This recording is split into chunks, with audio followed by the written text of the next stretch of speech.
ക്രൈസ്തവ വിശ്വാസങ്ങൾക്ക് നിരക്കാത്ത രീതിയിൽ ബൈബിളിനൊക്കെ വിരുദ്ധമായി രഹസ്യമായി പ്രവർത്തിക്കുന്ന ഒരു വിഭാഗം ആൾക്കാരെ 18-ാം കൂറ്റുകാർ എന്ന് പറയാറുണ്ട്. പത്രോസിന്റെ വീടാണ് 18-ാം കൂറ്റുകാരുടെ ഒന്നാം വീട്. ഒന്നാം വീട്ടിലെ ഭൂമിക്കടിയിലുള്ള നിലവറയിലാണ് കോരയുടെ കച്ചയും കല്ലും സൂക്ഷിച്ചു വെച്ചിരിക്കുന്നത്.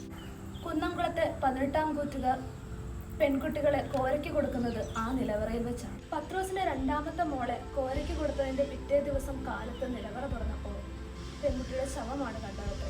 ഈ കേട്ടതൊക്കെയും ടി.ഡി. രാമകൃഷ്ണൻ എന്ന നോവലിസ്റ്റിന്റെ ഫ്രാൻസിസ് ഇട്ടിക്കോര എന്ന സാങ്കല്പിക കഥാപാത്രത്തിന്റെ കഥയാണ്.